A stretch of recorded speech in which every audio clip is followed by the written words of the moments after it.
From the age of about 13 until I was 18, I had really, really bad anxiety. And I know this affects people in loads of different ways, but for me, it had kind of two big effects. The first thing was that I couldn't ever switch my brain off. I was like constantly overthinking like the smallest things. So for example, if on a Friday afternoon, a teacher said something to me that just kind of stuck the wrong way, or I said something that I thought, oh, maybe I regret that, I couldn't stop thinking about that over the weekend, and I could never actually kind of relax or switch off from that. And the second way that my anxiety affected me was that I just stopped doing the things that I actually loved doing and that I wanted to do. And I kind of just went all the way back to my bedroom and didn't really get out, didn't really experience anything, and yeah, just kind of felt really lonely. And this kind of got progressively worse up until I was about 18, which coincidentally happened to be around the time that COVID came about. So it was at this point where I thought, okay, well, something's got to change, because if not, I'm just going to continue on this kind of downward spiral and things aren't ever really going to get better. And I think that people were quite dismissive of anxiety and the way that people can actually feel. The amount of times I heard like, oh, well, everybody feels anxious or whatever, it doesn't really help. So what I want to do today is try and help you guys. I want to give you 5 levels of, let's say, like beating anxiety, and 5 things that I did that have kind of turned my life around. So as a little bit of context, I went from this really like kind of introverted, insular kid who just stayed in his bedroom, and now I'm like traveling the world. I've worked in Canada, America, I'm at uni in London. So the point is, I know it's possible to turn your life around, even though sometimes it seems like there's no kind of other side to anxiety. So the first level to this, the first thing that you guys need to do is you need to find a way to shut off. And I can guarantee that even now you're holding tension in your body. So just draw attention to your jaw and to your eyes, and just feel how like your muscles, I'm sure, are going to be contracted, and you've got this kind of, yeah, this stress and this tension in your body when you didn't even realize. But then when you're anxious, amplify this like feeling by about 10, 20, 30, 40 times. That's the amount of stress that's going to be put on your body on a daily basis. So the point is, after a really overwhelming day, when we've got all this stress and this tension in our body, we need to find a way to let go of it. So for me, there were 3 things that I did. The first thing I did was I started listening to, and I guess watching to, ASMR. Now, bear with me.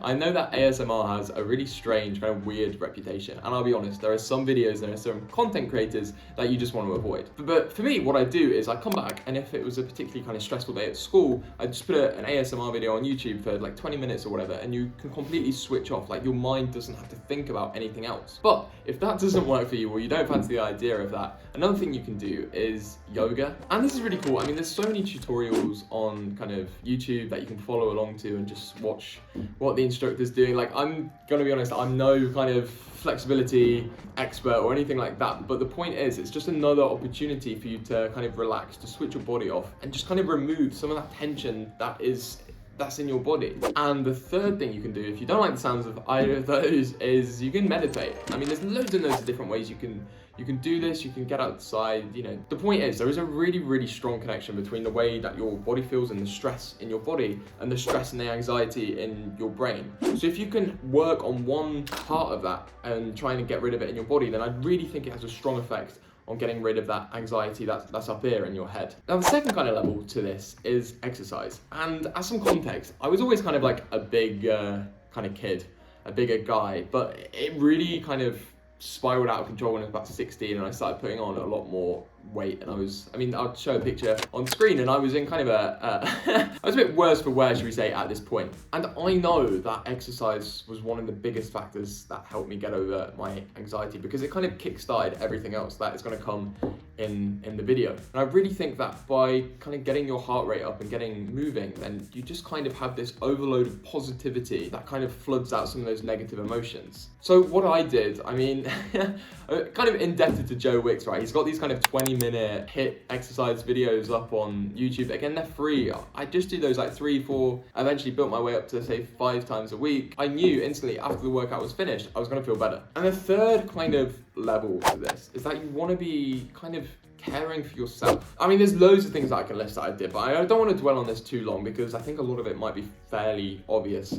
But I mean, for me, like, sleep was a huge thing. Getting 7 to 8 hours of sleep is so underrated. And I think the biggest tip that helped me kind of formulate and get this good sleep pattern was like exclusively just using my bed to sleep in. So that means like not using it to watch Netflix, not using it to watch YouTube, not going in there in the middle of the day and having a nap, literally just using it for sleeping at night. And then your brain makes this connection between bed and sleep so that every time you get into it, you start feeling tired straight away and you can just get to sleep much quicker. I'm not going to dwell too much on the diet because I think that is kind of an obvious part, but if you're eating like a load of crap, then obviously you're gonna feel even worse. So the thing that I did was I cut out like as many processed foods as I could. I stopped having, oh my God, I was having so many takeaways, like probably at least, let's say 2 to 3 times a week in its peak. So I just stopped that. And it is hard, it is kind of, you're almost addicted to this and it is hard to cut back on that, but it's a really big, important step. And the last thing is you wanna like look after the way you look. And that looks different for everybody, but I mean, some quick tips, obviously,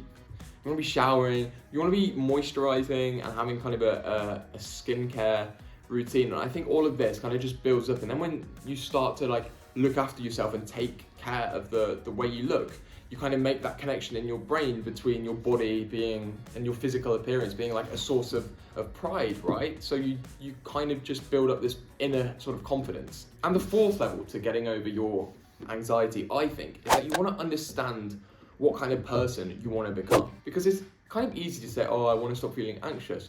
But what does that actually mean? So at this point, you want to establish like some goals of why you want to be less anxious. And a really good way to do that, actually, is just by using a journal. Now, what you can do is you can just kind of write down in the journal the kind of person that you see yourself becoming. And that might be as simple as, oh, I want to be able to get out of the house and go to the supermarket. But it also might be the other end of the spectrum. So there's loads and loads of different levels and different things that you might want to achieve, but it's important to note down kind of why, so that you're working towards this goal. And there's 2 kind of mindset shifts that really helped me get over my anxiety. Now the first one is you want to adopt the feel the fear and do it anyway mindset. And basically, what does this mean? Well, it means that even now, in a state where I'd be honest, I'm quite confident in myself, I'm quite confident in how I act in public and stuff, but there's still situations where I feel anxious. Like if I'm going to an event or something for the first time by myself, then yeah, of course I'm gonna feel a little bit worried, whatever, but I have to psych myself up to get over it. And the way that I do that is just by kind of taking notice of how I feel in the moment, knowing that I'm feeling anxious, but doing it anyways. And I know this is easier said than done. However, that's where the 5th level to getting over your anxiety comes into play. And they are some things that I'm going to call comfort challenges. Now, I was actually introduced to this idea in this amazing book called The 4-Hour Workweek by Tim Ferriss. And basically what it is that you want to set these little goals for yourself that you can build up to over time. And you want to get as specific as possible with these.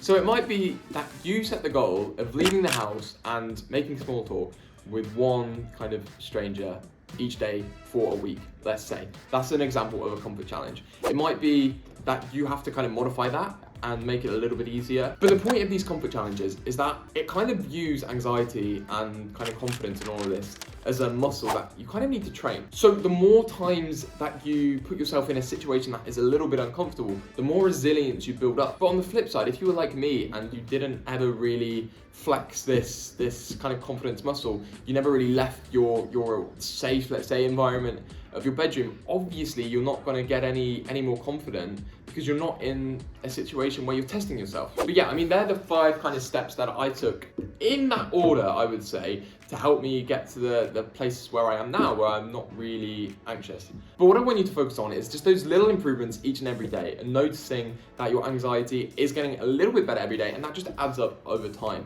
So if you are a teenager or you're in your early 20s, consider giving the channel a subscribe, because we talk about all kinds of stuff that help you make this moment in time like as good as it can possibly be. So on screen right now are going to be a couple of videos on how you can kind of maximize your time if you're in school and that's something that you want to do. So if you're interested in that, I'll see you all there.